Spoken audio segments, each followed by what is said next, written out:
Everyone. I hope आप सब लोग अच्छे होंगे। आई होप आपको पहला क्लास मैंने सेंटेंस के बारे में बताया, आपको अच्छा लगा होगा। उसी कड़ी को आगे बढ़ाते हुए आज हम लोग फ्रेज और क्लॉज के बारे में सीखेंगे। और फ्रेज और क्लॉज के बारे में ये भी सीखेंगे कि वो डिफर कैसे करता है एक सेंटेंस से। वो भी हम आज समझने की कोशिश करेंगे। चूंकि पहला वीडियो बहुत लंबा हो गया था तो I was not able to cover the last portion जो मैंने बनाया था फ्रेज और क्लॉज के लिए। तो मैं इस वीडियो में उसको कवर करूँगा एंड उसको कोशिश करूँगा कि वीडियो को छोटा से छोटा और इजी तरीके से समझाने की कोशिश की जाए। तो आइए वीडियो शुरू किया जाए। जैसे हमने लास्ट वीडियो में देखा था फ्रेज और सॉरी सेंटेंस के बारे में सीखा था, सेंटेंस की वैरायटीज़ के बारे में सीखा था। तो ऐसे ही आज समझते हैं हम कि ये फ्रेज क्या होता है और फ्रेज जो है हमारा ये जो फ्रेज है ये सेंटेंस से अलग कैसे होता है। आइए समझते हैं इसको। देखिए फ्रेज भी जो है एक ग्रुप ऑफ वर्ड्स होता है। एक ग्रुप ऑफ वर्ड्स होता है जो सेंस देता है, ठीक है, उसके अंदर भी एक मीनिंग होती है। But point to be noted here, उसके अंदर एक कंप्लीट मीनिंग नहीं होगी, एक कंप्लीट सेंस नहीं होगा। मतलब आप यूँ कहें कि उसके अंदर एक अधूरा सच होगा, जो अधूरा हाफ हाफ ट्रुथ होगा उसके अंदर। आप ऐसे समझें तो वो आपका जो है वो फ्रेज होगा। ठीक है, ये सेंटेंस में और उसमें फ़र्क है।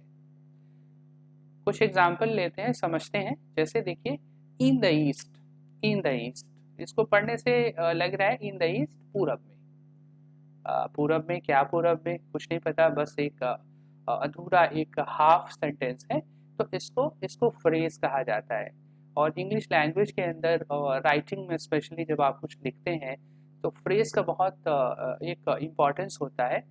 उसको भी हम देखेंगे जब हम आगे की वीडियो सेंटेंसेस जब हम करेंगे, हम आउट ऑफ टेंसेस जब करेंगे तो उसके अंदर वी विल अंडरस्टैंड कि इसका कितना इम्पोर्टेंस है और इसको कैसे आप जो है अपनी राइटिंग स्किल्स को बहुत अच्छा बना सकते हैं और स्पोकन इंग्लिश को भी आप अच्छा कर सकते हैं। दूसरा एग्जाम्पल जैसे मैंने लिखा, for example enrolled with a course, एक कोर्स में इनरोल्ड किया हुआ। अब इसके अंदर भी पढ़ने से ऐसा लग रहा है कि कोई है या कोई नहीं है जिसने कोर्स में इनरोल करा हुआ है। इसके अंदर भी जो है एक कहें एक तरह की हाफ मीनिंग है, एक तरह का जो है कम इनकम्प्लीट सेंस है। तो ये भी हमारा एक तरह का ये फ्रेज हुआ। ठीक है, अब देखिए लास्ट वाला एग्जाम्पल जैसे मैंने लिखा आपके लिए, ऑफ गोल्ड, गोल्ड का। क्या गोल्ड का भाई, रिंग गोल्ड की या ज्वेलरी गोल्ड की, क्या गोल्ड की। तो इसके अंदर भी एक तरह का हमारा सेंस है, बट इसमें भी इनकम्प्लीट सेंस है, इनकम्प्लीट सेंस है, पूरा सेंस नहीं है। तो ये भी हमारा क्या हुआ, ये अपना ये हुआ फ्रेज हुआ। ठीक है, क्लियर है। चलिए आगे चलते हैं और कुछ एग्जाम्पल्स के थ्रू सेंटेंस और फ्रेज में डिफरेंस समझने की कोशिश करते हैं। जैसे देखिए फॉर एग्जाम्पल, पहला सेंटेंस मैंने लिखा है सेम जैसे मैंने सेंटेंस के अंदर बताया था, और the sun rises in the east. अब आप ये पूरा देखें, ये ग्रुप ऑफ वर्ड है और इसके अंदर पूरी मीनिंग है, तो ये सेंटेंस हो गया भाई। ठीक है, अब इसके अंदर देखें एक जो है क्लॉज भी है, सॉरी फ्रेज भी है, इन द ईस्ट।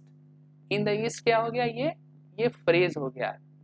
ठीक है, तो इसको पढ़ने से ये पता लगता है कि सेंटेंस जो है, सेंटेंस हमारा जो है वो क्लॉज पे डिपेंडेंट नहीं है।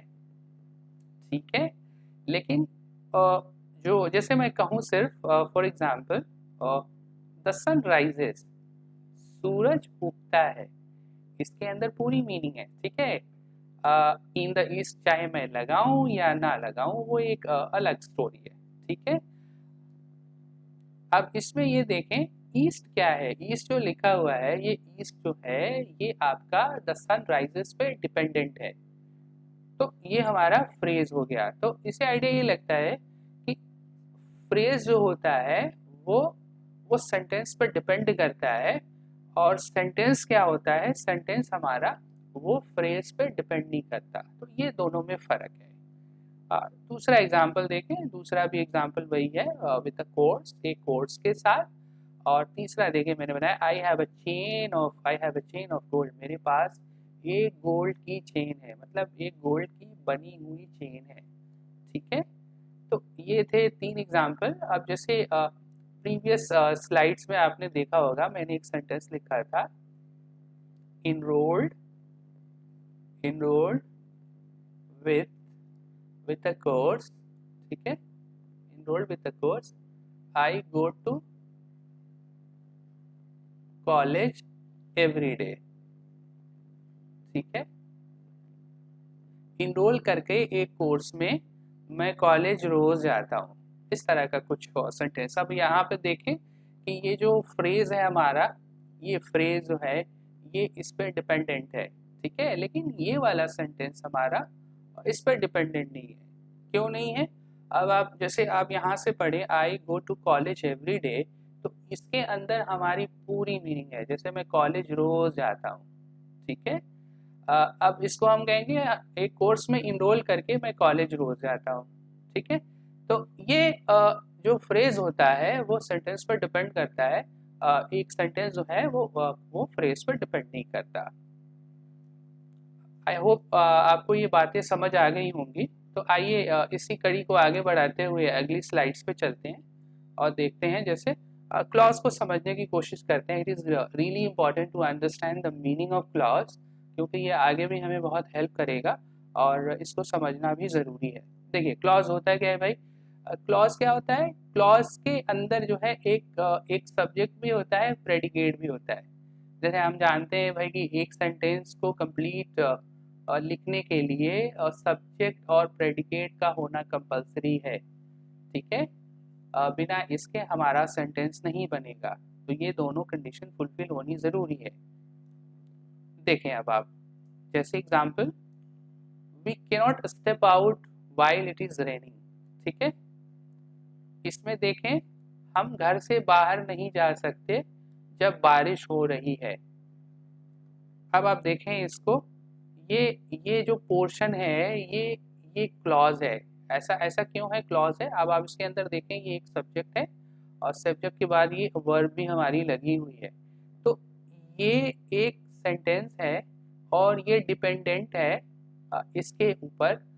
तो इसलिए ये हमारा क्या हो गया भाई? ये हमारा क्लॉज हो गया, क्योंकि ये इसकी 3 कंडीशन है। एक तो इसके अंदर सब्जेक्ट है और प्लस प्रेडिकेट भी है, और ये जो है हमारे सेंटेंस पर डिपेंड करता है। ये फर्स्ट जो इंस्टेंट या फर्स्ट स्टोरी जो हमारी चल रही है इसके ऊपर डिपेंड करता है, तो इसलिए ये हमारा क्लॉज हो गया। आई होप आपको बात समझ आ रही होगी। अगला एग्जाम्पल देखा जाए इसी सीरीज में, I think you made a mistake, मुझे लगता है तुमने गलती की है। अब ये थोड़ा सा इंग्लिश यहाँ पे समझ लें कि बहुत से बच्चे ऐसे लिखते हैं कि you you you did a mistake, you did a mistake. ठीक है, ये ये सेंटेंस जो है ये ग्रामेटिकली करेक्ट नहीं है। इंसान जब गलती करता है, मिस्टेक करता है, तो वो मेक से होता है, मेक मिस्टेक होता है, या एक और वर्ड लिखा जाता है कमिट मिस्टेक। डिड मिस्टेक नहीं होता। अब somebody is writing did mistake, तो वो ग्रामेटिकली उसका सेंटेंस वहाँ पे वो करेक्ट नहीं है। ठीक है, आइए इसको समझें। I think you made a mistake, मैं सोचता हूँ या मुझे लगता है तुमने गलती की है। आप देखें ये हमारा एक सेंटेंस है, ये कंप्लीट है। ठीक है, ये भी एक सेंटेंस है कि ये भी अपने आप में एक कंप्लीट है। यू मेड अ मिस्टेक, लेकिन ये वाला जो पोर्शन है ये इस पर डिपेंड करता है, तो इसलिए ये अपना क्लॉज हो गया। सिमिलरली लास्ट देखें, but not the least, Americans who pay their taxes are trustworthy. इसका मतलब क्या है? अमेरिकन्स जो टैक्स पे करते हैं, दे आर ट्रस्टवर्दी, वो भरोसे के लायक हैं। इसमें देखें, ये पोर्शन हम देखें, इसको जो मैंने हाईलाइट करा हुआ है ये हमारा क्लॉज है। ऐसा क्यों है? अमेरिकन्स जो टैक्स पे करते हैं वो ट्रस्टवर्दी हैं। इसका रीज़न ये है कि ये वाला पोर्शन, और इसके अंदर देखें ये एक सब्जेक्ट भी है, वो सब्जेक्ट है। इसको रिलेटिव प्रोनाउन कहा जाता है इंग्लिश में। इसको हम बाद में समझेंगे रिलेटिव प्रोनाउन होता क्या है। इसकी इसका एक अलग वीडियो बनाया जाएगा, इसको समझा जाएगा। इसके अंदर हु लगा हुआ है और एक सब्जेक्ट था, वर्ब है, सॉरी वर्ब है, वर्ब की फर्स्ट फॉर्म है, और ये एक ऑब्जेक्ट लगा हुआ है। तो ये अपने आप में एक सब्जेक्ट और सेंटेंस है, बट ये सेंटेंस जो है और इस पर डिपेंड करता है, इसको इस पे डिपेंड करता है, इसके बिना ये एक तरह से अधूरा है, समझे आप। इस सेंटेंस के अंदर, इस कॉन्टेक्स्ट के अंदर अगर हम बात करें तो ये अधूरा है, तो इसलिए ये हमारा क्लॉज हो गया। ठीक है, तो आई होप आपको तीनों चीज़ें समझ आ गई होंगी, सेंटेंस क्या होता है, फ्रेज क्या होता है, और क्लॉज क्या होता है। ठीक है, तो इसी कड़ी में आगे आज नेक्स्ट जो हमारी वीडियो होगी उसमें हम शुरू करेंगे अगले टॉपिक में। तो आपसे मिलते हैं अगली वीडियो में, तब तक के लिए शब्बा खैर, ध्यान रखें, बाय, टेक केयर।